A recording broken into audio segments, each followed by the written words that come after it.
আসসালামু আলাইকুম। আজকে আমরা নতুন একটি ইংলিশের টপিক নিয়ে চলে এসেছি, যে সেটা হচ্ছে সাবজেক্ট। যে সাবজেক্ট কে আমরা চিনি না, অনেক পেজ লাগে।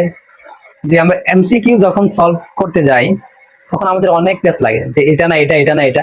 মেইনলি হচ্ছে সাবজেক্ট। এই সাবজেক্ট হচ্ছে চারটা জিনিসের পরে বসে, দেখো, যে পরে বসে, আর নয়টা জিনিসের আগে বসে। সেই নয়টা জিনিস আমরা অন্য একটা ক্লাসে দেখবো। আজকে দেখবো যেই চারটা জিনিসের পরে সাবজেক্ট বসে। যে প্রথম হচ্ছে নেইদার নর, আর হচ্ছে either or, not only but also, যে ডট ডট অর। এখন হচ্ছে আমি তাও বুঝলাম না যে আমি সাবজেক্ট কিভাবে চিনি। তো চলো আমরা প্রথম দেখে যাই। যে এখানে আমাকে বলছে যে ভার্ব আমার কোনটা বলবে। মেনলি হচ্ছে সাবজেক্ট চিনবো। সাবজেক্ট চিনে আমার কি লাভ? সাবজেক্ট চিনলে আমি ভার্ব বসাতে পারবো। তো সাবজেক্ট অনুসারে কিন্তু ভার্ব বসে। এখন যদি আমি দেখি যে আমি লিখলাম ইটা লিখলাম, এখানে কি কি তুমি এম লিখবা নাকি তো আপনি লিখবা? এই সাবজেক্ট অনুসারে আমার বসে ভার্ব। যদি আমি সাবজেক্ট না চিনি সেখানে কিন্তু আমি ভার্ব বসাতে পারবো না। এজন্য হচ্ছে সাবজেক্ট চিনা জরুরি। তাই যে চারটি জিনিস আমি লিখেছি সেই চারটি জিনিসের পরে আমি যে সাবজেক্ট কে খুঁজে পাবো। তো চলো আমরা দেখি। ইদার, সাদিক, নর, আর ব্রাদার্স। এখানে আমি সাবজেক্ট কাকে দেবো?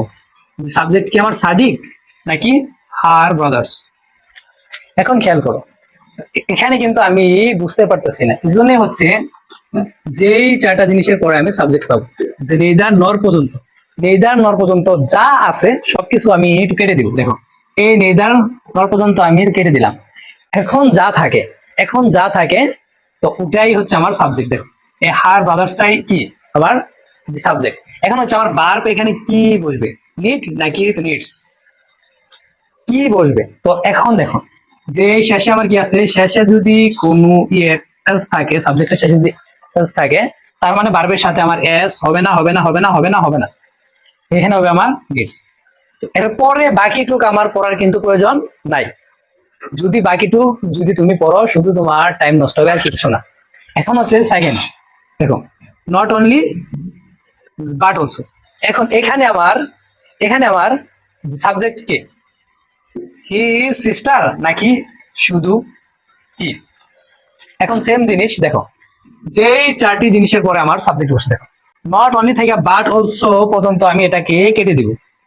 বাট অলসো পর্যন্ত আমি কেটে দিব। দেখো, এখন বাট অলসো পর্যন্ত কেটে দেওয়ার পরে যেটা থাকে সেটা কি আমার সাবজেক্ট। দেখো, সাবজেক্ট হচ্ছে আমার হি। এখানে কি আমার গো হবে নাকি গোস হবে?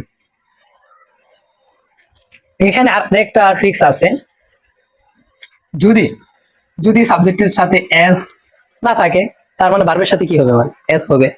তো এখানে হবে যে গোস। গো হবে না, হবে না, হবে না, হবে না। এখানে যেই কাজটা তোমাদের অবশ্যই করা লাগবে, এই চারটা জিনিস যে মুখস্থ, এই চারটা জিনিস অবশ্যই মুখস্থ করা লাগবে। এটাকে কিন্তু তোমার অবহেলা করার কোনো কারণ নাই। যদি তুমি এমসিকিউ ভালো করতে চাও, যদি ভালো করতে চাও, এই চারটা জিনিস কিন্তু তোমার মুখস্থ থাকা লাগবে। এরপরে হচ্ছে নেক্সট যে মানে ক্লাসটা, ওখানে বাকি নয়টা নিয়ে আমরা কথা বলবো। যেই নয়টা জিনিসের আগে আমি যে সাবজেক্ট পাবো, আর এটা কিন্তু পরে পরে আমি আবারও বলতেছি, যে চারটা জিনিসের পরে পাবো আমি সাবজেক্ট। আর বাকি দিন আমরা অন্য নিয়ে মানে কথা বলবো। এখন হচ্ছে লাস্ট যেটা, দেখো, যে আমার কি সাবজেক্ট হচ্ছে রোমা নাকি হার ফ্রেন্ডস। দেখো, এখানে হচ্ছে এই যে ডট ডট ওর পর্যন্ত আমি কেটে দিব। এই দেখো, এই ওর পর্যন্ত আমি কেটে দিলাম। এই পর্যন্ত কেটে দেওয়ার পরে আমার কি থাকে? আমার থাকে হচ্ছে হার ফ্রেন্ডস।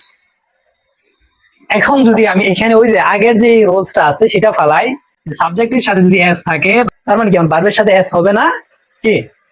যদি ভার্বের সাথে এস না হয় তার মানে কি? এটা কি আমার আছে?